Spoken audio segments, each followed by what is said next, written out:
दोस्तों, एक बार फिर से स्वागत है आपका प्रजापति न्यूज में। आखिर क्यों काला पानी की सजा को दुनिया की सबसे खतरनाक जेल कहा जाता है? क्यों इसका नाम सुनकर ही लोग थर थर कांपने लगते हैं? जी हाँ, यूं तो दुनिया भर में कई सारी जेलें मौजूद है, लेकिन जब बात काला पानी की सजा की आती है तो इस जेल में जाने से अच्छा लोग मर जाना उचित समझते हैं। भारतीय इतिहास की वो खौफनाक जगह जहां आज भी आजादी का दर्द छुपा हुआ है, वो कोई और नहीं बल्कि सेक्युलर जेल है, जिसे दुनिया भर में काला पानी की सजा के नाम से जाना जाता है। पर इस जेल के बारे में लोगों ने जितना सुना है उतना ही वो इससे अनजान भी हैं, क्योंकि ये बात तो हर किसी को मालूम है कि यहाँ कैदियों के साथ जानवरों जैसा सलूक होता है। लेकिन जब यहाँ की असली सच्चाई पता चलती है तो पैरों तले जमीन खिसक जाती है। और आज की इस वीडियो में मैं यानी आपका दोस्त विशाल प्रजापति आपको काला पानी की इसी सच्चाई के बारे में बताऊंगा। लेकिन हाँ, वीडियो शुरू करने से पहले एक छोटी सी रिक्वेस्ट है। वीडियो के नीचे रेड कलर का सब्सक्राइब बटन दिख रहा होगा, उस पर क्लिक करके सब्सक्राइब कर लें और साइड में बेल आइकॉन भी दिख रहा होगा, उस पर भी क्लिक कर लें ताकि आपको वीडियो मिले सबसे पहले। दोस्तों, काला पानी का किस्सा शुरू होता है 1857 से।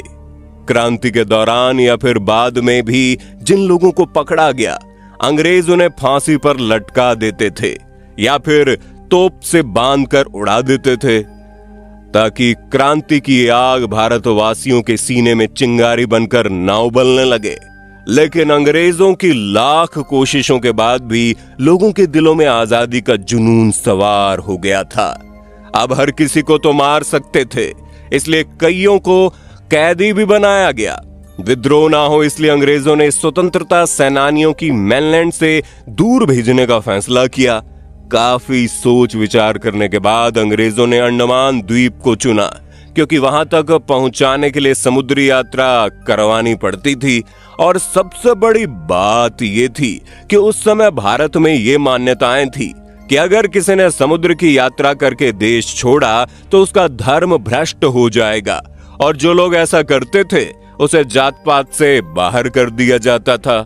इसी वजह से समुद्र के उस पार मौजूद अंडमान आइलैंड में जेल बनाने का फैसला किया गया, ताकि जितने भी स्वतंत्रता सेनानी यहाँ आए, भारत के लोग उनका खुद ही बहिष्कार कर दें। और यही कारण है कि अंडमान में बने सेलुलर जेल को काला पानी की सजा कहा जाता था। 1857 के बाद 200 कैदियों को पहली बार अंडमान भेजा गया। 1868 में 700 कैदी कराची से भेजे गए। शुरुआत में इन लोगों को एक घरनुमा जेल में रखा जाता था। 1890 तक कैदियों की संख्या काफी तेजी से बढ़ने लगी थी और ये चीज अंग्रेजों को हजम नहीं हो रही थी।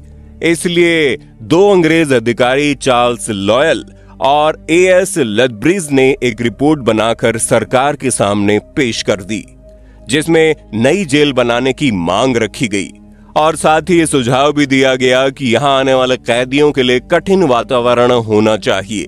सरकार ने इस चीज के लिए मंजूरी दे दी और फिर 1896 में नई जेल का काम शुरू हुआ, जिसके लिए बर्मा से लाल ईंटें मंगवाई गई और मजदूरी के लिए उन्हीं कैदियों का इस्तेमाल किया गया जो आगे चलकर इसी में रहने वाले थे।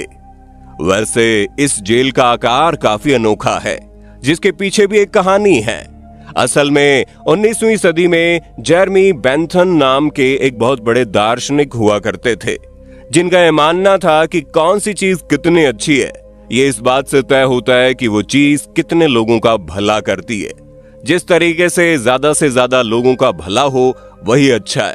अब सुनने में ये बात आपको सही लग सकती है, लेकिन इस विचारधारा में एक समस्या है। इस दर्शन के अनुसार एक आदमी को मारकर अगर 5 लोगों का भला हो सकता है तो वो ठीक होगा और एक को मारने में कोई हर्ज नहीं होना चाहिए। और इसी आधार पर इन्होंने लोगों को बताना शुरू कर दिया कि समाज का भला कैसे हो सकता है, जहां उनकी सबसे पहली नजर जेल पर गई। बेंथम साहब ने कहा कि जेल की बनावट में दिक्कत है। जेल में जितने कैदी होते हैं उसी अनुपात में गार्ड भी रखने पड़ते हैं, जिससे लोगों के काम की बर्बादी होती है। इसलिए जेल का आकार बदल देना चाहिए। और इसी चीज को सोचते हुए बेंथम ने जेल के आकार को लेकर एक बड़ा सुझाव दिया, जिसे उन्होंने पैनोप्टिकॉन नाम दिया। यह डिजाइन कुछ ऐसा था कि एक ही गार्ड पूरी जेल पर नजर रख सकता था। हालांकि बेंथम के जीते जी ये आइडिया कुछ खास पॉपुलर नहीं हुआ, लेकिन उनकी मौत के बाद सरकार ने सोचा क्यों न इस आइडिया पर काम किया जाए, और इसी वजह से अंडमान में बनाई गई सेलुलर जेल को पैनोप्टिकॉन डिजाइन दिया गया। इस जेल में एक बड़ा सा टावर बनाया गया, जिसके ऊपर गार्ड के खड़े होने की जगह होती थी और साथ में घंटा लगा रहता था, ताकि कोई गड़बड़ हो तो घंटे की आवाज सुनकर सब चौकन्ने हो जाएं। और जेल के अंदर सेल यानी कि कमरे कुछ इस तरह बनाए गए थे ताकि कोई एक कैदी दूसरे कैदी से कांटेक्ट ना कर सके। साल 1906 में इस जेल का निर्माण शुरू हुआ, जिसके साथ ही भारत के सबसे खूंखार मुजरिमों के साथ साथ राजनीतिक कैदियों को भी यहां भेजा जाने लगा। जेल में कैदियों के साथ कैसा व्यवहार होता था, इसके तो कई सारे किस्से आपने सुने ही होंगे, और अगर नहीं सुने तो दिल थाम कर बैठ जाइए, क्योंकि सबसे पहले तो कैदियों को दिन भर मारा पीटा जाता था। और इतना कुछ झेलने के बाद जब वो शख्स अपने कमरे में जाकर आराम करता था, तभी एक बड़ी सी घंटी की आवाज सुनाई देती थी। उठना बहुत बड़ी मजबूरी होती है, क्योंकि अगर नहीं उठे तो गार्ड आकर उठाएगा, साथ में लात घूंसे भी बरसाएगा। एक घंटे के अंदर 700 कैदियों को फ्रेश होना होता था। नहाना तो छोड़िए, पीने के लिए ऐसा पानी मिलता था कि उससे कोई मुंह भी नहीं धो सकता। इसके बाद आती है खाने की बारी। हरे रंग के पानी के ऊपर तैरते कुछ पत्ते और साथ में कीड़े वाली दाल बर्तन में डाल दी जाती थी, जिसे ना खाओ तो भूखे मरो, अगर खा लिया तो दस्त लगेंगे। खाने की फॉर्मेलिटी निभाने के बाद काम का वक्त आता है, और काम पर ले जाने के लिए हाथों में चैन बांधी गई है, गले से लेकर पैरों तक बेड़ियां बांधी गई है। इसी हाल में सफाई का काम करना है, या पेड़ों की कटाई करनी है, या कोई दूसरा काम करना है। और अगर आप राजनीतिक कैदी हैं, तब तो वहां अलग से खातिरदारी होती है। कोलू जुता हुआ है लेकिन बैल नहीं है, यानी कि आपको वहां पर बैल का काम करना पड़ता है। और अगर नहीं किया या फिर एक पल के लिए भी आराम कर लिया तो गार्ड कोड़े मारने के लिए हमेशा तैयार रहता था। और जब दिन भर काम कर लिया तो जेल के कर्मचारियों से मार खाना है। यही काला पानी की सजा झेल रहे कैदियों की रोजमर्रा की जिंदगी थी, जहां हर पल उन्हें मौत से भी बदतर जीवन यापन करना पड़ता था। और इसलिए काला पानी की सजा को दुनिया की सबसे खतरनाक सजा कहा जाने लगा। तो दोस्तों, ये थी काला पानी की सजा की सच्चाई, जिस पर आपका क्या कहना है कमेंट में बताइए। और इसी तरह की वीडियोस को देखते रहने के लिए हमारे चैनल को लाइक शेयर सब्सक्राइब तो जरूर करना। धन्यवाद। दोस्तों, आपकी स्क्रीन पे 2 और वीडियोस दिख रही हैं, जिसे देखने के लिए आप इस स्क्रीन पर क्लिक करें। दोनों देखिएगा, बहुत अच्छी वीडियो बनी है।